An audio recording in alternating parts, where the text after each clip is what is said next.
Saudara, polisi mengungkap kasus pembunuhan dengan memutilasi korban di sebuah apartemen di kawasan Kalibata City, Jakarta. Polisi menyebut pembunuhan korban ini sudah direncanakan oleh kedua pelaku. Kedua pelaku yang ditangkap ini berperan sebagai eksekutor pembunuhan dan pelaku lainnya berperan untuk memancing korban mengajak bertemu. Polisi menyebut korban dan salah satu pelaku sudah lama saling mengenal lewat aplikasi pertemanan Tinder. Hingga pada tanggal 9 September, pelaku mengajak korban bertemu di sebuah apartemen. Namun saat pelaku dan korban sampai di apartemen, pelaku lain yang sudah menunggu lebih dulu dan membunuh korban. Untuk menghilangkan bukti pembunuhan, pelaku membeli spray baru dan cat untuk membersihkan noda darah korban. Jenazah korban pun disimpan pelaku di sebuah apartemen di kawasan Kalibata.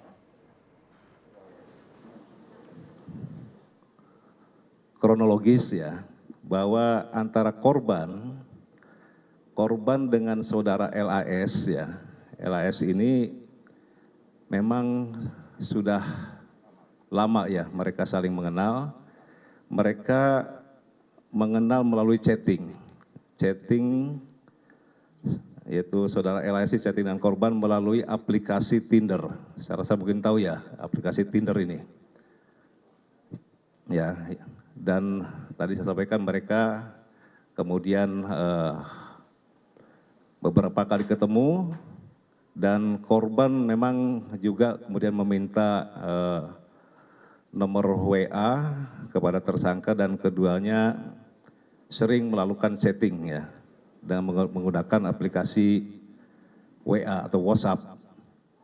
Dan terakhir ya tanggal 5 September mereka ada komunikasi ya, ada komunikasi antara si LAS dengan korban ini.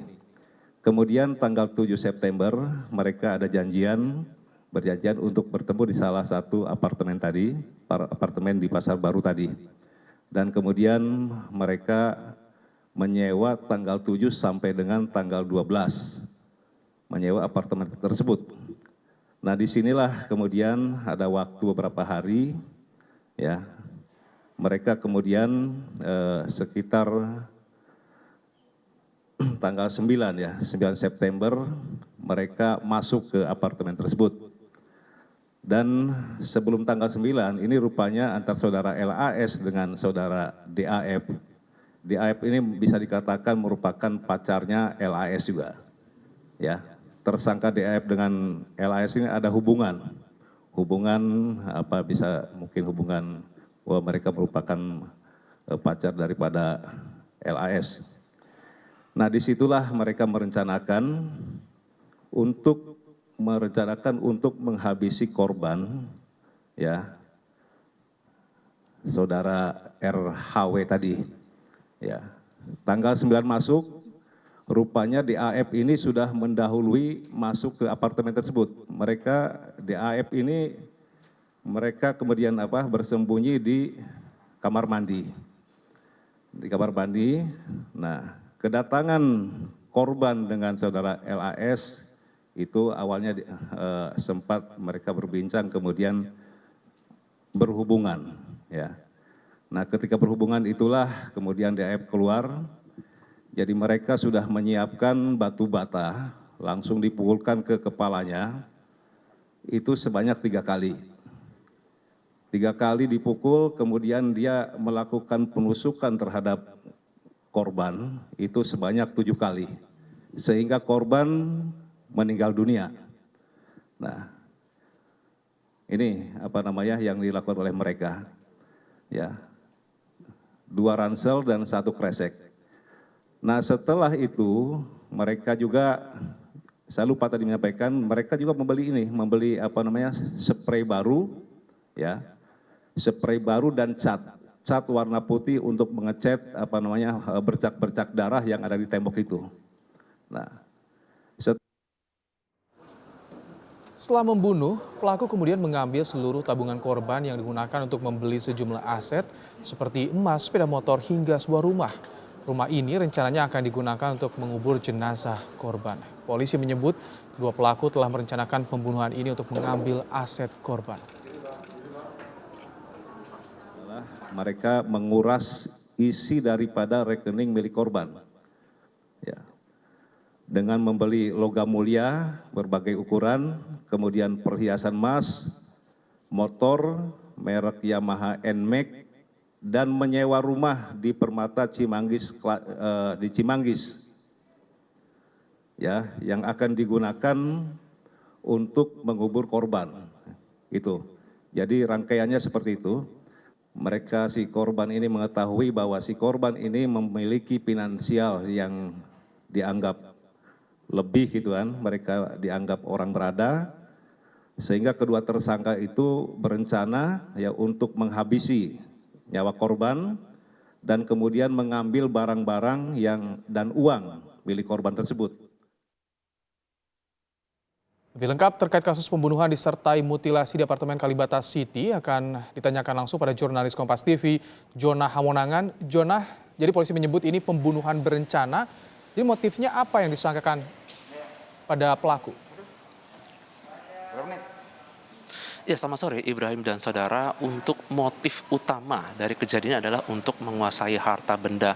Tadi pukul 3.30 sore dilakukan konferensi pers langsung dipimpin oleh Kapolda Metro Jaya, di mana digambarkan secara lengkap bagaimana kejadian berlaku. Jadi emang ketika diperdengarkan kepada awak media, mulai dari adanya mutilasi sampai kepada motif, ini menjadi sebuah kejadian yang cukup mencengangkan, di mana korban dihabisi dengan cukup keji. Apalagi kalau kita lihat korban ini masih muda dan cukup mapan secara finansial. Dan untuk mengetahui apa saja motif dan juga kemungkinan yang ada, saat ini di sebelah kanan saya atau sebagai layar kaca sudah ada Kabid Humas Polda Metro Jaya, yaitu dengan Pak Kombes Yusri Yunus. Pak, selamat sore. Mungkin boleh diceritakan terkait dengan konferensi pers tadi. Sebenarnya apa sih Pak motif utama dari akhirnya pembunuhan yang cukup keji dengan cara memutilasi ini? Oke, Mas. Jadi tadi sudah disampaikan pada saat konferensi pers ya yang dilakukan oleh Pak Kapolda Metro Jaya. Memang motif utama sampai dengan saat ini setelah kita lakukan pemeriksaan awal kepada tersangkanya, bahwa memang ingin menguasai harta daripada si korban sendiri ya. Terbukti dengan memang ATM atau isi daripada tabungan korban setelah dia mendapatkan ATM dan juga nomor PIN berdasarkan rayuan dari saudari L kepada korban, ya karena memang dia sudah berkenal lama dalam satu media sosial, di satu aplikasi, kemudian mereka chatting melalui WhatsApp group, dan janjian awalnya adalah memang si tersangka ini, L ini minta bantuan untuk meminjam uang 2 juta, kemudian setelah itu janjian.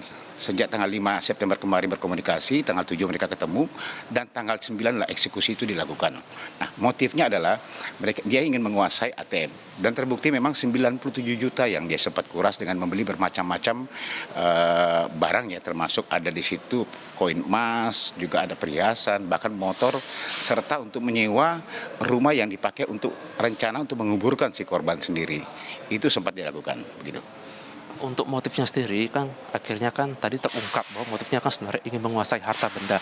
Nah, sebenarnya Pak, kalau kita melihat dari kejadian ini kan akhirnya kan berakhir cukup kejam ya, sampai memutilasi. Sebenarnya untuk memutilasi ini emang apakah korban ini sudah niat untuk memutilasi atau emang hanya kebetulan saja? Mungkin karena secara emosional dan langsung ingin melakukan tindakan yang keji ini, yaitu mutilasi. Kalau untuk pembunuhannya memang dia sudah rencanakan ya, karena memang pada saat tanggal 9 itu yang dia sudah rencanakan berdua antara DAF dengan L ini akan dihabisi si korban ini di dalam apartemen yang disewa di Pasar Baru. Ya, terbukti dengan memang pada saat sebelum masuk antara L dengan korban ke dalam apartemen tersebut, DAF sebagai eksekutor atau pacar gelap daripada L sendiri ini memang sudah menunggu di kamar mandi atau di kamar tersebut. Sehingga pada saat masuk ke dalam, itulah dilakukan eksekusi dengan melakukan pemukulan menggunakan batu bata yang ada, yang sudah dia siapkan, dan juga pisau. 3 kali pukul di kepala, kemudian 7 kali tusuk di badan korban, mengakibatkan meninggal dunia.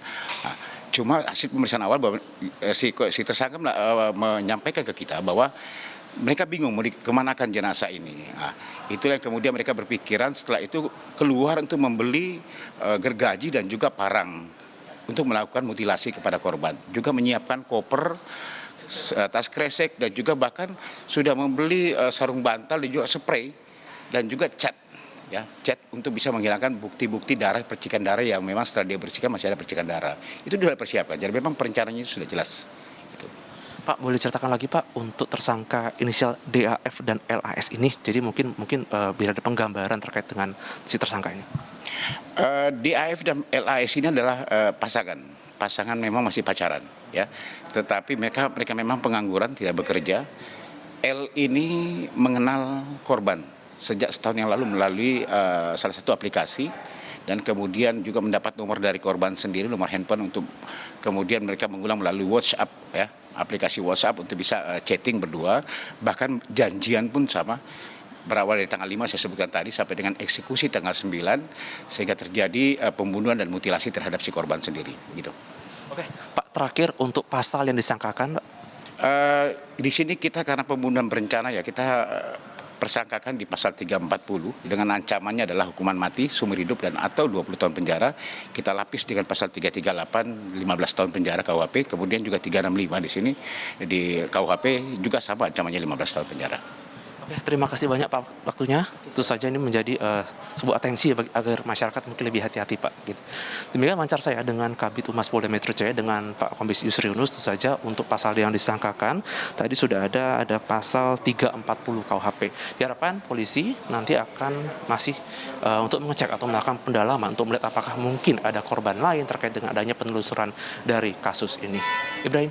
Terima kasih Jona Hamonangan melaporkan langsung dari Mapolda Metro Jaya.